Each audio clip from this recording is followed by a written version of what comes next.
not be the same. Few people laughed. Few people cried. Most people were silent. 3, Truman needs to know what's next. 2, What's next? 1. Hello guys and welcome back to the channel. I hope you're doing very well today, and if you're new then welcome as well. Thank you so much to all the new subscribers. Today is something a little bit different, and I have already done all of this. So today I'm going to be reviewing Oppenheimer, and I wasn't planning on reviewing Oppenheimer. I went to the cinema, saw it last night. It was about an hour away. There was an IMAX. I'll speak a little bit more about IMAX a little bit later. Halfway through on the journey, I just had to stop. Something in the film just kept making me just feel this feeling, and I stopped and kind of had to say some thoughts to camera, not specifically about how I was feeling, but just try and get some thoughts out about the film. It was just heart-wrenching. Anyway, so I got back and I recorded an entire 40-minute review. I wanted it fresh on my mind when I got back from the cinema. I woke up this morning to edit it and the microphone didn't record it. Anyway, so I kind of didn't really know what to expect, because the last film that Christopher Nolan did I wasn't a huge fan of, and you think I would be because I love time travel stuff. But this time I went in with a very open mind. For the majority of the film you are almost weaved and intertwined along the story from a hearing that is taking place, and there's two sets of events, or two versions of events should I say. There's the black and white events, which are from Robert Downey Jr.'s character's point of view, and then there's the colour footage that you see, which is all from Oppenheimer's, or Cillian Murphy's, point of view. All of that kind of leads you through him being a physicist. I do want you to go and see the film because it is a hugely impactful film. So much so that I came out and I thought, you know, normally when you embody the character from the film when you walk out, maybe it's just me who does that.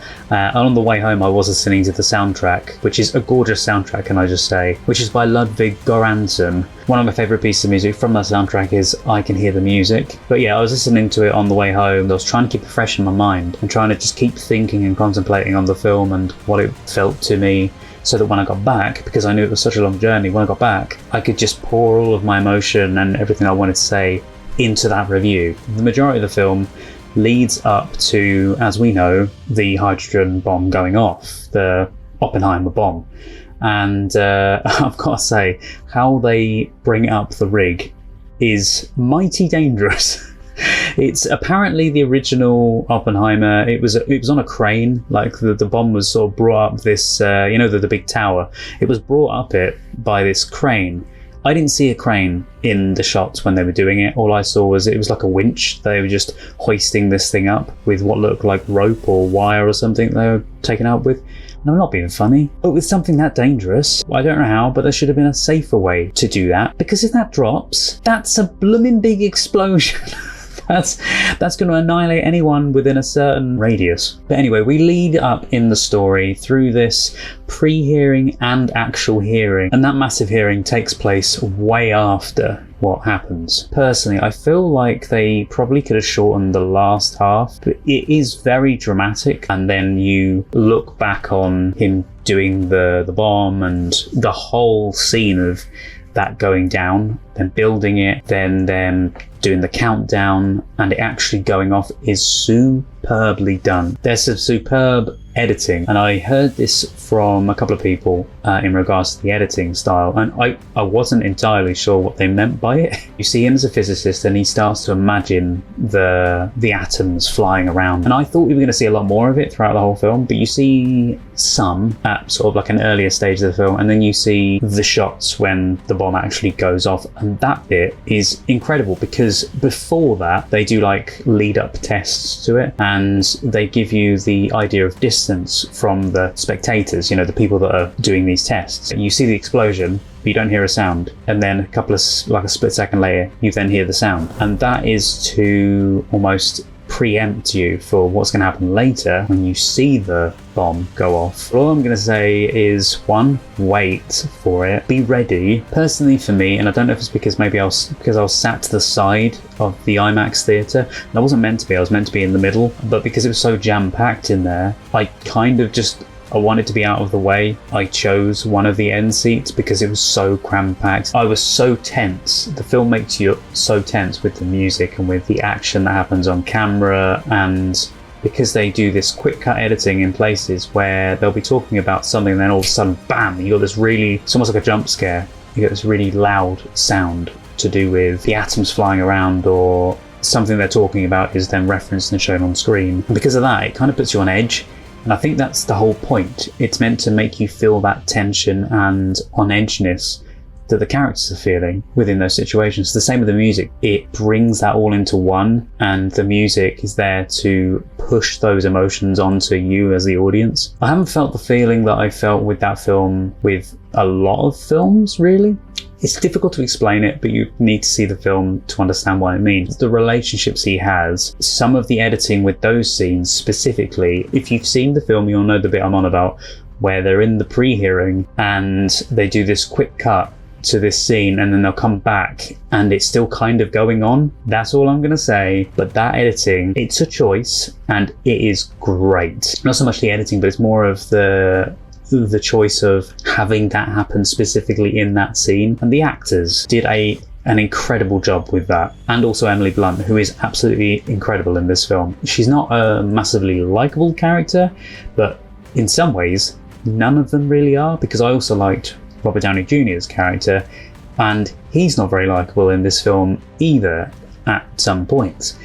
So you want to like them, but you kind of can't in some ways. And even with Oppenheimer's character, you want to like his character because he is trying to do good. He's so fascinated and intrigued by this baby idea that he's got, that he wants to, bring to fruition and make, and try and make the world a better place with this thing and help people. But then he realizes that it's a monster, it's this disaster thing, and after you see it go off, and this is the bit I was saying about, there's a scene where I don't want to say what it specifically is, but you are preluded to it earlier in it by hearing like people stomping and people clapping and stuff, and then when the scene happens, and if you've seen it you'll know the scene, there's just this almost horror about the scene. Well, there is this horror about the scene, and all I can liken that specific scene and kind of the feel of the film itself is to a very long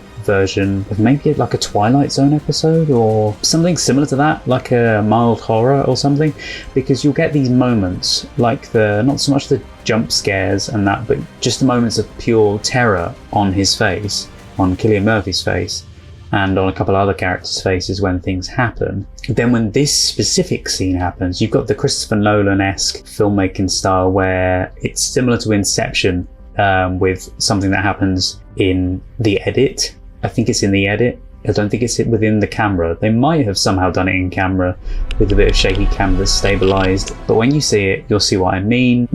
Going back to what I was saying about the IMAX thing, even though I've seen it in IMAX, personally for me, I think if you watched it just in normal, or maybe just on a big screen, you would still feel the same dramatic feel to it, because even when like the bomb went off and when you see the atoms going around, those shots would still look great anyway on a normal big screen. I don't think it needed specifically IMAX to be shot in IMAX. Yes, 100%, and have it shown in IMAX, yes, but it's not a necessity for you to go and see it in IMAX, whereas something like Interstellar, I feel like it kind of was, because you see the normal sized framing and then you see these massive IMAX shots of the big open landscape of space. Whereas in this film, you see the normal shots, and most of the normal shots kind of look, maybe it was just me, because I did look at the top and the bottom of the screen at times in normal dramatic scenes. There was a little bit of a difference in framing size there, but I didn't see too much of a difference. And I don't think just a casual, film watcher going to watch the film would mind. Probably wouldn't see too much of a difference. Don't get me wrong, it looks stunning in IMAX, and you can see the detail, the quality, their emotions and that. And one thing I would say is halfway through the film, they were standing outside the doors and Oppenheimer is talking to this other guy, and something inside me looked at the guy that he's talking to and I went, I'm sure because you know when you get there's like a film grain quality to, you know, the old cameras, the Panavision cameras from way back in the day, like in the 50s. Those cameras gave a certain quality off, which you could see in films like the new West Side Story. That was shot, when I went to see that, I looked at it and went, it looks just like it's straight from the 50s. It's shot on the old cameras, and you could tell by the certain sort of quality of the cameras. And when I saw the specific shot in Oppenheimer of him talking to the guy, Oppenheimer's character didn't have that quality about it, but then when it shows his friend, there was a certain quality to the shot that I went, I'm sure that's shot on the old cinema cameras. And then when I got back, I looked up the camera. Some of the cameras that were used to shoot Oppenheimer were the old Panavision cameras. And another thing that I knew before going to see Oppenheimer was the incredible work they did with the black and white film, because that wasn't shot in colour and then digitally turned black and white.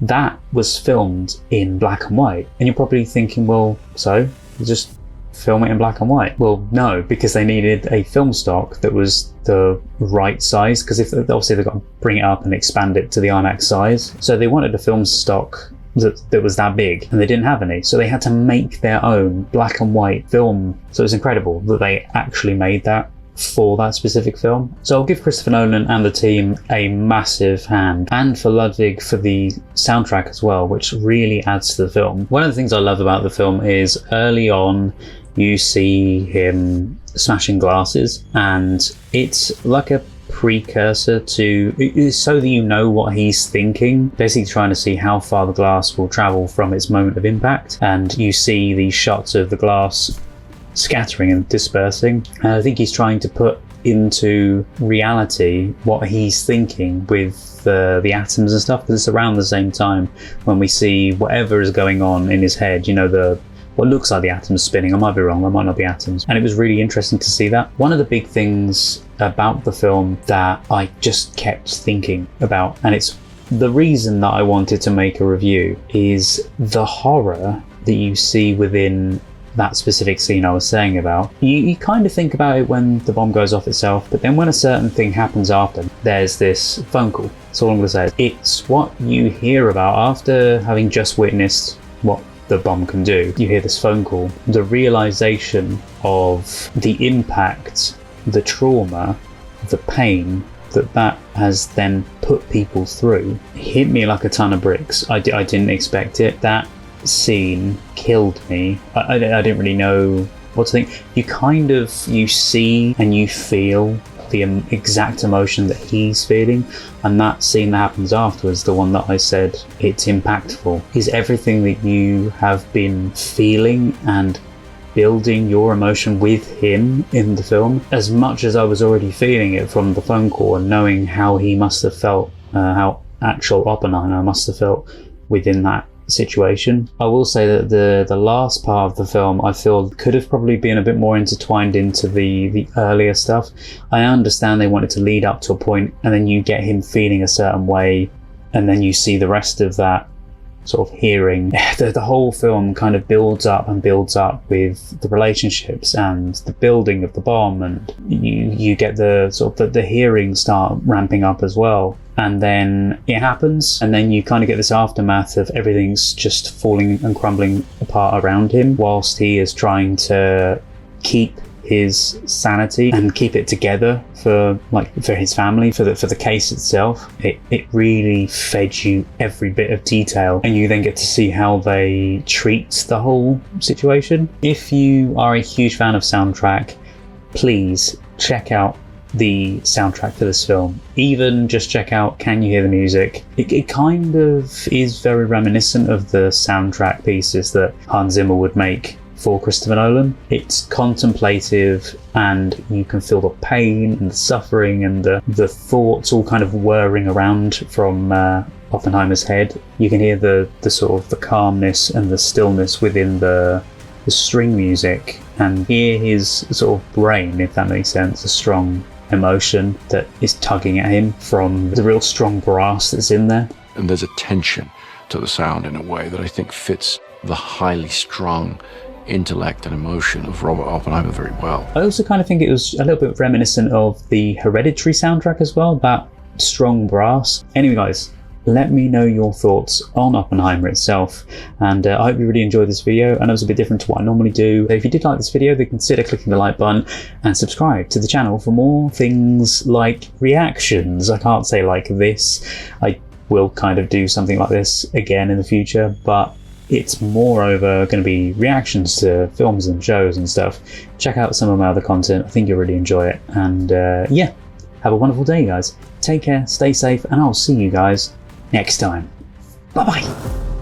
If you're still here to the end, you are amazing. I really appreciate it. Thank you so much for watching. I'd love to say a huge thank you to my patrons as well. Roger C. Griffith, Douglas Collier, Terry V, Michael, Chris Holmes, Jojo, Thomas Masters, Shoehorn1234, Res, Patrick Durr, Andrew Blount, Carlos, Marla Mize, Rob, Chandra Blair, Scott, Paul Zawicki, and Randy. If you'd like to see more content, there's some more on the screen right now. Have a wonderful day, guys, and see you next time.